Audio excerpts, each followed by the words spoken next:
Hello दोस्तों, welcome है आप सभी का हमारे YouTube चैनल में। आज का कहानी अलग अंदाज में है। आप लोगों का पसंद आए तो एक लाइक, एक शेयर और सब्सक्राइब जरूर कर देना।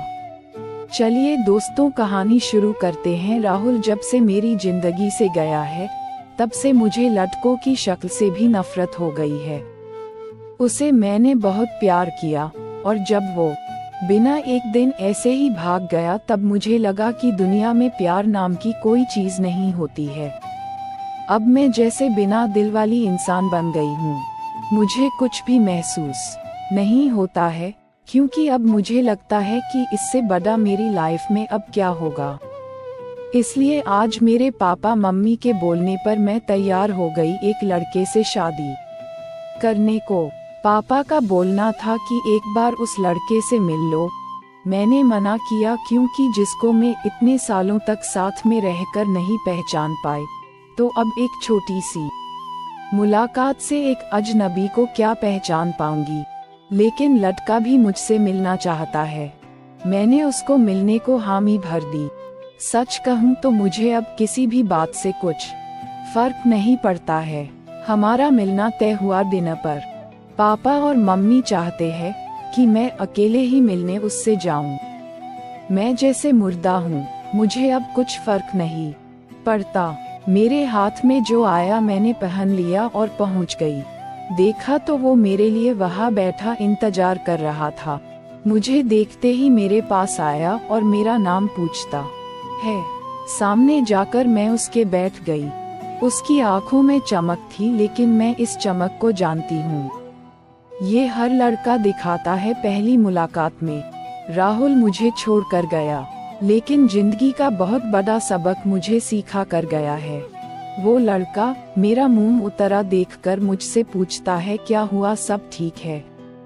मैंने भी उसे जवाब दिया, मेरी थोड़ी तबीयत खराब है। फिर वो बोला कि आप फिर आज क्यों मिलने आए, हम फिर कभी और भी डिनर कर सकते थे। बात तो वो अच्छी कह रहा था, लेकिन अच्छी बातें लड़कों की कितनी जल्दी बदल जाती है, इसका अंदाजा मुझे अब अच्छी तरह है। मैंने उसे कहा, नहीं मैं ठीक हूँ, कोई बात नहीं।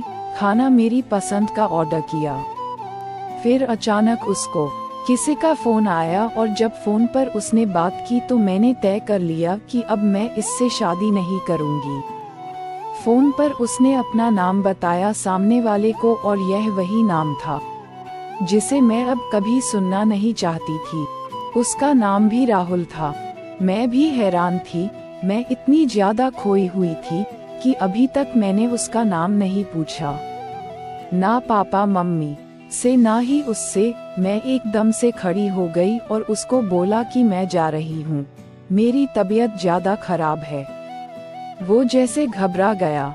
मुझसे बोलता है कि मैं छोड़ देता हूँ आपको गाड़ी से, पर मुझे अब उसके मुंह से कही हर बात कांटे की तरह चुभ रही थी। उसको बिना जवाब दिए मैं वहां से चली जा रही थी। वो मेरे पीछे पीछे आ रहा था। मेरी आंखों से अब आंसू टपकने लगे और मैं बाहर टैक्सी या ऑटो का इंतजार करने लगी। आंखों में मेरी आंसू देखकर उसने मेरी बाह पकड़ी और मुझे गाड़ी में बैठने को कहा। उसने मेरी बाह पकड़ी, बस इतना तो बहुत था मेरे अंदर की आग को निकालने के लिए, और मैंने उसके मुंह पर जोर से एक थप्पड़ मार दिया। वो जैसे हक्का बक्का रह गया और फिर उस राहुल की भड़ास इस राहुल पर निकली और मैंने कहा, तुम लड़के अपने आप को समझते क्या हो? जो मन चाहा वो करोगे क्या? जब तुम्हारा मन किया किसी का हाथ पकड़ लेते हो, जब मन किया बिन बताए भाग जाते हो, और वो बस चुपचाप मुझे खड़ा देखता रहा। टैक्सी आए और मैं बैठकर वहां से चली आई। आते वक्त मैंने उसका चेहरा भी नहीं देखा। अपने कमरे में आने के बाद 1 घंटा मैं और रोई। पापा मम्मी को कुछ नहीं बताया।